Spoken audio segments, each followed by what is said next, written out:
আল্লাহ রাব্বুল আলামিন যদি বলে তোমাকে 60 বছর 70 বছর হায়াত দিয়ে দুনিয়ার জমিনে পাঠাইছিলাম, ওই 60 বছর 70 বছরের হায়াতের হিসাব তুমি আমাকে দাও, পারবো? বলেন, বলেন না পারবো কিনা? এক সেকেন্ডের হিসাব দিতে পারবো নি? বলেন, বলেন না পারবো? পারবো না। এক সেকেন্ডের হিসাব দেওয়া সম্ভব হবে না। এখন আপনার আমার প্রতি আল্লাহ রাব্বুল আলামিন দয়া করেছেন, যদি দয়া না করেন তাহলে জান্নাতে প্রবেশ করতে পারবো না। কেউ যদি বলে আমার আমল দিয়া আমি তো 5 ওয়াক্ত নামাজ পড়ি, তাহাজ্জুদ করি, ইশরাক করি, আওয়াবিন করি, তারপরে দান সদকা করতেছি, হজ করছি, কুরবানি করি, সব পুরা করতেছি, তাহলে আমি জান্নাতে প্রবেশ করব না। কারণ কি? হযরত মুসা আলাইহিস সালাতু ওয়াস সালামের যুগে একজন আল্লাহওয়ালা বুজুর্গ লোক ছিল। সে 550 বছর ইবাদত করেছেন। তখন তাকে প্রশ্ন করা হয়েছে, বলো তো দেখি জান্নাতে কি, তোমাকে জান্নাতে প্রবেশ করাবেন কি করাবেন না? তুমি জান্নাতে যদিও ঢুকো তাহলে কি কোন দ্বারা, কোন জিনিসের দ্বারা ঢুকতে পারবা? সে বলতেছে 550 বছরের ইবাদত দিয়ে আমি জান্নাতে প্রবেশ করব। 550 বছরের ইবাদত দিয়ে আমি জান্নাতে প্রবেশ করতে পারবো। যখন দুনিয়া থেকে বিদায় হয়েছে, আল্লাহ রাব্বুল আলামিন বলেন ফেরেশতাকে বলতেছে, ওই আমার বান্দাকে জাহান্নামে না, জাহান্নাম থেকে অনেক দূর দিয়ে তাকে একটু ঘুরে আনো। যখন নাকি সামনের দিকে অগ্রসর হইতেছে, সামান্য কিছুক্ষণ যাওয়ার পর বলতেছে পানি আর পানি, পানির জন্য দৌড়াইতেছে, খুঁজতেছে পানি দেওয়ার জন্য। আরেক ফেরেশতা জগ ভর্তি পানি নিয়ে ঘুরতেছে, পানি পানি, কার লাগবে পানি? ওই আল্লাহর বান্দা বলতেছে আমাকে 1 গ্লাস পানি দাও। ওই শর্ত আছে। কয় কি শর্ত? কয় 550 বছরের ইবাদত দিতে হবে, তারপরে 1 গ্লাস পানি দিবে। বলে নাও আমার 550 বছরের ইবাদত দিয়ে যাও, 1 গ্লাস পানি আমাকে দাও। 1 গ্লাস পানি খাইলো 550 বছরের ইবাদতের বিনিময়। তারপরে যখন আবার সামনের দিকে যাইতেছে, যাওয়ার পর বলতেছে, আবার বলতেছে পানি দাও। পানি নিয়ে ডাকছে, দৌড়াইতেছে, কার পানি লাগবে? যখন বলছে 1 গ্লাস পানি দাও, পানির জন্য যখন তার কাছে চেয়েছে, সে বলতেছে 550 বছরের ইবাদত লাগবে। বলে দুনিয়ার জমিনে আমি 550 বছর ইবাদত করছিলাম, সেই ইবাদত তো 1 গ্লাস পানির বিনিময়ে দিয়ে দিলাম, এখন তো আমার কাছে ইবাদত নাই, আমার কাছে পানিও নেই। তখন সঙ্গে সঙ্গে আল্লাহ রাব্বুল আলামিনের কুদরতি পায়ের মধ্যে সেজদায় পড়ে গেলেন।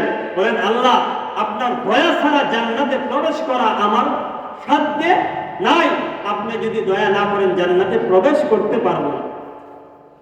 দেখেন জান্নাতের মধ্যে 1 গ্লাস পানির দাম হলো 550 বছরের ইবাদত। আজকে দুনিয়ার জমিনে আপনি আমি কত হাজার হাজার টন পানি খাইতেছি। আল্লাহ রাব্বুল আলামিন যদি বলে 1 গ্লাস পানির দাম দাও, দিতে পারবেন? বলেন, বলেন না পারবো কিনা? পারবো না। তাহলে এই জিনিসটা আমাদেরকে আল্লাহ রাব্বুল আলামিন দয়া করেছেন। দেখেন আল্লাহ রাব্বুল আলামিন আপনাকে আমাকে হিন্দু, বৌদ্ধ, খ্রিস্টান বানাইতে পারতো কিনা? বলেন, পারতো না? হিন্দু, নাসারা, বৌদ্ধ, খ্রিস্টান না বানাইয়া আপনাকে আমাকে মুসলমান বানাইছে। এই জন্য আমরা শুকরিয়া আদায় করার দরকার। সারা জীবন আল্লাহর দরবারে নফল ইবাদত করে, সিজদায় পড়ে বেশি বেশি শুকর আদায় করার দরকার। আল্লাহ, আপনি তো মুসলমানের ঘরে আমাকে জন্ম না দিয়ে হিন্দু, বৌদ্ধ, খ্রিস্টানের ঘরেও দিতে পারতেন, না দিয়ে দয়া করে মায়া করে আপনি আমাকে মুসলমানের ঘরে জন্ম দিয়েছেন। এই জন্য আমরা শুকর আদায় করার দরকার। এই জন্য আল্লাহর আশিক বলেন, আদমি দাদাই বাজম মুসলমান কর দেই,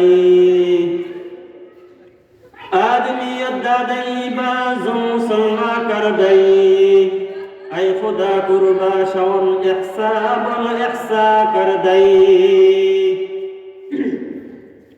হে মুসলমান ভাইরা আমার, আল্লাহ রাব্বুল আলামিন আপনাকে আমাকে হিন্দু, বৌদ্ধ, খ্রিস্টান বানাইলে পারতো, হিন্দু বৌদ্ধ খ্রিস্টান না বানায় আপনাকে আমাকে মুসলমান বানাইছেন।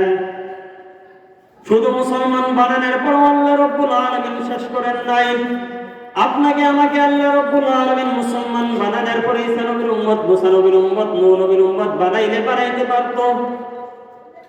আল্লাহ রাব্বুল আলামিন এমন এক নবীর উম্মত বানাইছেন যেই নবীকে আল্লাহ রাব্বুল আলামিন সৃষ্টি না করলে দুনিয়া, আসমান, জমিন, পাহাড়, পর্বত, নদী, নালা কিছুই সৃষ্টি করতেন না। এমন এক নবীর উম্মত বানায় দুনিয়ার জমিনে পাঠাইছেন। দেখেন মুসা নবীর আরেক জমানায় 550 বছর ইবাদত পাইতো, বন্দেগী করত। আর আপনার আমার হায়াত সবচেয়ে কম, গড়ে 60 থেকে 70 বছর হায়াত পাই। তারা 1000 বছর ইবাদত করছে। তারপরেও আল্লাহ পাক রব্বুল আলামিন আমাদের নবীর যেই মর্যাদা দিয়েছেন, সম্মান দিয়েছেন, আমাদেরও সেই সম্মান দিয়েছেন। হযরত নূহ আলাইহিস সালাতু ওয়াস সালাম 900 থেকে 950 বছর কি করছেন? দ্বীনের জন্য দাওয়াত দিয়েছেন। কোন রিওয়ায়াতে আছে 40 থেকে 45 জন, কোন রিওয়ায়াতে আছে 90 জন ইসলাম ধর্ম গ্রহণ করেছে, নূহ আলাইহিস সালাতু ওয়াস সালামের প্রতি ঈমান এনেছে। আর আমাদের নবী কয় বছর পাইছে বলেন? এই কয় বছর? 63 বছর। তাহলে আমাদের নবীর হায়াত কম, ইবাদত কম হওয়া সত্ত্বেও আল্লাহ রাব্বুল আলামিন আমাদের জন্য কিছু কিছু দিন, কিছু কিছু রাত্র দিয়েছেন, যেই রাত্র নাকি এক রাত্র ইবাদত করলে 1000 বছর রাত্র ইবাদত চেয়েও বেশি সওয়াব তার আমলনামায় দেওয়া হবে। সুবহানাল্লাহ।